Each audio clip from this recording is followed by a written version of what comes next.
Assalamualaikum warahmatullahi wabarakatuh. Perkenalkan, saya Miftahul Haira. Saya mahasiswa profesi Nurse Tika Surya Global Yogyakarta. Di sini saya akan menjelaskan sedikit tentang keseimbangan cairan dan elektrolit pada pasien gawat darurat. Sebelumnya, saya akan menjelaskan terlebih dahulu apa itu pengertian dari cairan itu sendiri. Cairan adalah air beserta unsur-unsurnya yang di dalamnya diperlukan untuk kesehatan sel, dan cairan ini sebagian besar di dalam dan di luar sel. Nah, adapun cairan dan elektrolit sangat diperlukan dalam rangka menjaga kondisi tubuh agar tetap sehat. Selanjutnya, saya akan menjelaskan tentang fisiologi cairan tubuh. Nah, fisiologi cairan tubuh itu sendiri terbagi ada komposisi cairan tubuh. Yang pertama yaitu dewasa muda, di mana 60% dari berat badan adalah air, sisanya 40%, 18% protein, 15% lemak, dan 7% mineral. Selanjutnya, cairan tubuh 60% dari berat badan. Cairan intrasel 40% per BB dan ekstrasel 20% dan interstisial 15% dan plasma darah yaitu 5%. Nah, selanjutnya saya akan menjelaskan tentang fisiologi cairan tubuh. Di sini fisiologi cairan tubuh terbagi menjadi 3. Yang pertama difusi, osmosis, dan transportasi aktif, di mana difusi merupakan proses di mana partikel yang terdapat di dalam cairan sehingga dapat bergerak dari konsentrasi tinggi ke konsentrasi rendah sampai terjadi keseimbangan. Sedangkan osmosis itu sendiri merupakan bergeraknya pelarut bersih seperti air melalui membran semiprodel dan larutan yang berkonsentrasi lebih rendah ke konsentrasi yang lebih tinggi yang sifatnya menarik. Selanjutnya yang terakhir yaitu ada transfer aktif, di mana yaitu partikel bergerak dari konsentrasi rendah ke lebih tinggi karena adanya daya aktif dari tubuh seperti pompa jantung.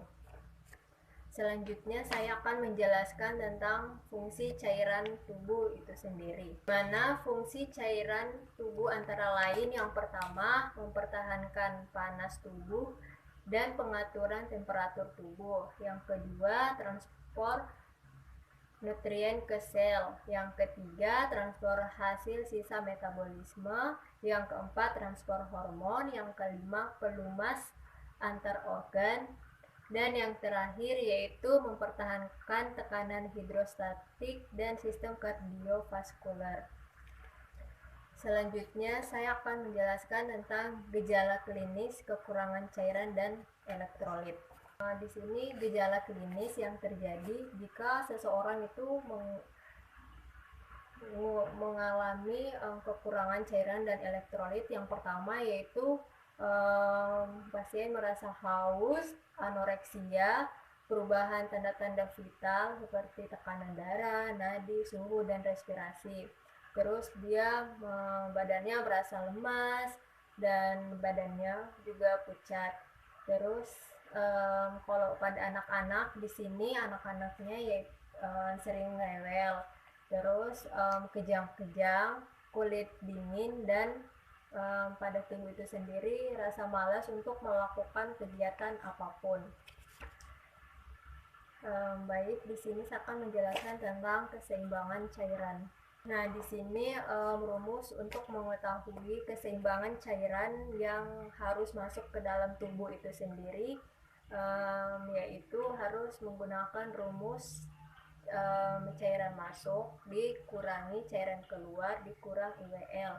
Nah, sebelum masuk ke rumus yang tadi, kita menghitung IWL-nya terlebih dahulu, di mana rumus IWL itu sendiri yaitu 15 dikali berat badan dibagi 24 jam.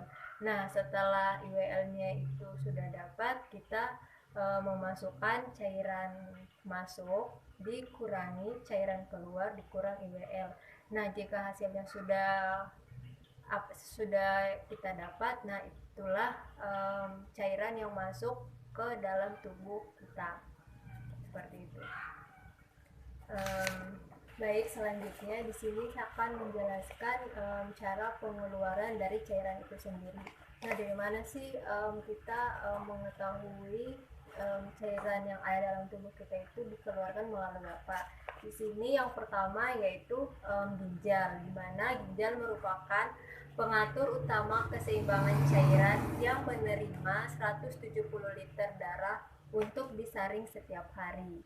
Nah, di sini produksi urin untuk semua usia 1 mili per kilogram per jam. Pada orang dewasa produksi urin sekitar 1,5 liter per hari.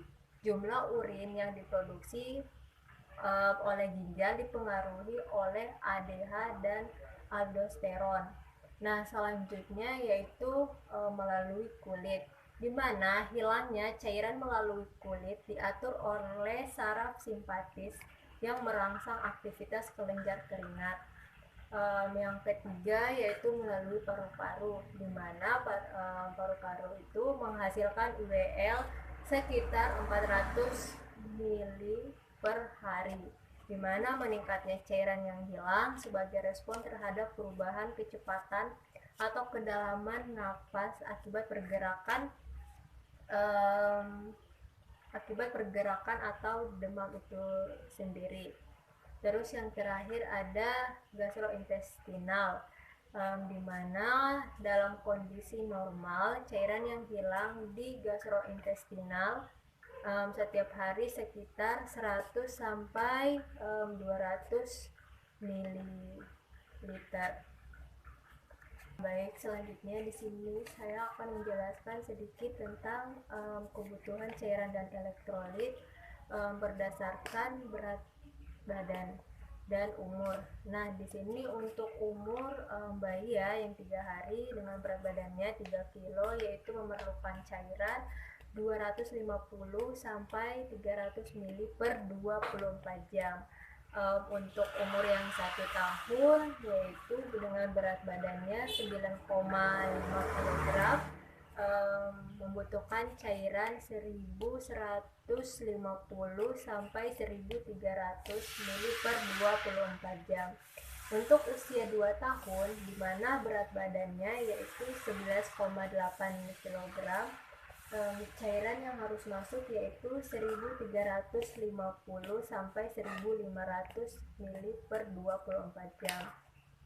Untuk umur yang 6 tahun dengan berat badan 20 kg memerlukan cairan 1800 sampai 2000 ml per 24 jam. Untuk yang usia 10 tahun dengan berat badan 28,7 kg dengan cairan yang masuk yaitu 2000 sampai 2500 ml per 24 jam. Untuk yang usia 14 tahun dengan berat badan 45 kg, cairan yang masuk yaitu 2200 sampai 2700. Nah, untuk 18 tahun ke atas dengan berat badan 54 kilo itu memerlukan cairan sekitar 2200 sampai 2700.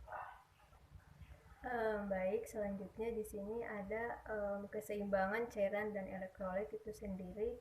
Yang pertama untuk gangguan keseimbangan cairan di dalam tubuh yaitu bisa terjadi adanya overhidrasi dan dehidrasi, di mana overhidrasi yaitu kelebihan cairan yang ada di dalam tubuh itu sendiri.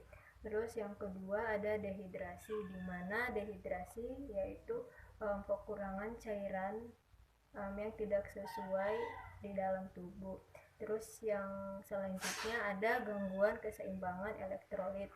Nah, di sini ada banyak sekali ya. Yang pertama yaitu ada hiponatremia, hipernatremia, hipokalemia, hiperkalemia, dan hipokalsemia. Selanjutnya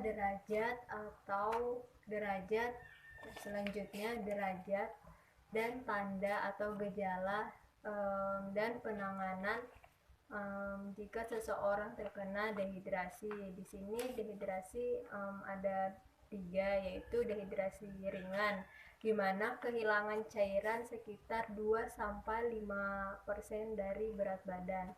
Tanda dan gejalanya di sini yaitu membran mukosa kering, meningkatnya rasa haus, turgor kulit menurun.